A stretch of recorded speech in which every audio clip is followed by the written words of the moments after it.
হরে Krishna devotee Papiya ব্লগে আপনাদের সবাইকে স্বাগত। আশা করছি আপনারা সকলে ভালো আছেন, সুস্থ আছেন। আজকে হচ্ছে 7ই সেপ্টেম্বর 2025, শ্রীমদ্ ভাগবতম পুরাণের আবির্ভাব তিথি বা ভাগবতম জয়ন্তীও বলতে পারি আমরা। তো এই ভাগবতম জয়ন্তী এই উপলক্ষে আপনাদের কি করা উচিত?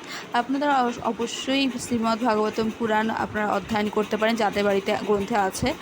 আর যাদের বাড়িতে গ্রন্থ নেই তারা অবশ্যই আপনারা শ্রী ভাগবতম গীতাও পাঠ করতে পারেন। এবং পুরাণে বলা হয়েছে যে কলিযুগে যার গৃহে ভাগবতম শাস্ত্র নাই, যমপাশ থেকে তার কখনো মুক্তি নাই। আপনি যাই কিছু করুন না কেন, যেই পুণ্য লাভই করুন না কেন, আপনার বাড়িতে যখনই ভাগবতম গিয়ে থাকবে না তখন আপনার কি যমরাজ পাশের থেকে আপনার কোনো মুক্তি পাবেন না। তাই এই ভগবান অখণ্ড নামের সাথে সাথে আপনাদের অবশ্যই গৃহে ভাগবতম পুরাণটি রাখতে হবে এই যম যাতনা থেকে উদ্ধার পাওয়ার জন্য, ভগবানের অপরিসীম কৃপা লাভ করবার জন্য।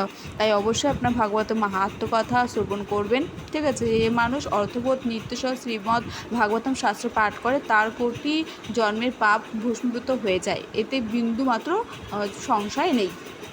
এটি হচ্ছে ভাগবতম মাহাত্ম্য। তো এই মাহাত্ম্য কথাটা আপনাকে সবসময় মনে করতে হবে। এবং এই ভাগবতম পূর্ণিমা মানে ভাদ্র মাসে যে পূর্ণিমা তিথি হয়, সেই পূর্ণিমা তিথিতেই ভাগবতম জয়ন্তী পালন করা হয়। তাই অবশ্যই আপনারা যিনি মৃত্যুকালে সুখদেবের কথিত শ্রীমদ্ ভাগবতম শাস্ত্র শ্রবণ করেন, শ্রী গোবিন্দ তাহার প্রতি সন্তুষ্ট হয়ে বৈকুণ্ঠ লোক দান করেন, তাহলে আপনারা অবশ্যই বৈকুণ্ঠ লোক দান পাবেন এবং কৃপা পাবেন। তার জন্য আপনাকে কী করতে হবে? শ্রীমদ্ ভাগবতম পুরাণ আপনাদেরকে অধ্যয়ন করতে হবে, ভগবানের অখণ্ড নাম হরিনাম জপ করতে হবে, ভগবানের যে সেবা যতটা সম্ভব পারা যায় আপনাদেরকে করতে হবে, বেশি বেশি করে, অধিক বেশি করে করতে হবে। তাহলে ভিডিওটি ভালো লেগে থাকলে অবশ্যই লাইক শেয়ার সাবস্ক্রাইব করে দেবেন।